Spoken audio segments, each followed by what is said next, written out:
شیخ صاحب محترم اوس مونږ دا ویلي چې قرباني ضروري دی، فرض ده، نو آیا په یو اهل بیت کې 10 کسې 12 کسې په دې ټولو باندې فرد باندې دا قرباني ده که نه په دې کور کې یو کس قرباني وکړله دا هم کافي کېږي؟ شریعت دې باره کې څه وایي؟ کله چې یو کور وي د هغې ګټه او تاوان آمدن او خرچه دای شریک وي د یو ځای نه کېږي، نو په دې دپاره یوه قرباني کافي کېږي او د دې دپاره ادله د کتاب او سنت نشته.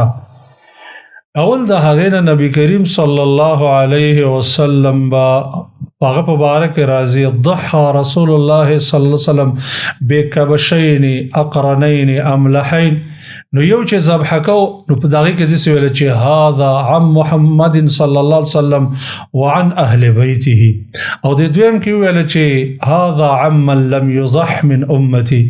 ګور نبی کریم صلی الله علیه وسلم فرمایل دا زما د طرف نه او زما د ټولو اهل بیتو د طرف نه. همداسې د ابو ایوب الانصاري رضی الله عنه نه پوښتنه وشوه چې د رسول الله صلی الله علیه وسلم کې به قرباني څه طریقې باندې کېدله؟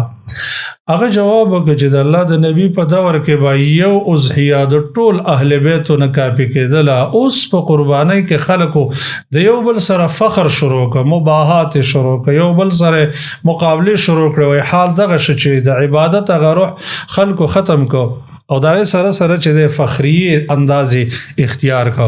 نو ګوره د رسول الله صلی الله علیه وسلم په دور کې به یو قرباني د ټول اهل بیتو نه کافي کېدله. نو لہذا په کور کې چې یو کس قرباني وکړي دا د هغوی نه کافي کېږي. ابو هریره رضی الله تعالی عنه نه روایت دی چې هغه به قرباني کوله، نو د ځان نه به قرباني وکړو، د هغه لور به راله وویله چې دا د زما د طرف نه هم وکړه، هغې ویله چې او عنکې ستا د طرف نه هم دا قرباني ده. نو لہذا یوه قرباني د ټولو اهل بیتو نه کافي کېږي. که د هغې تعداد څومره ډېر بچي د سړي په کور کې او څومره ډېرې بیبیانې یوه قرباني کافي کېږي.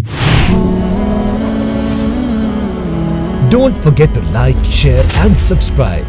Rana Studio Podcast.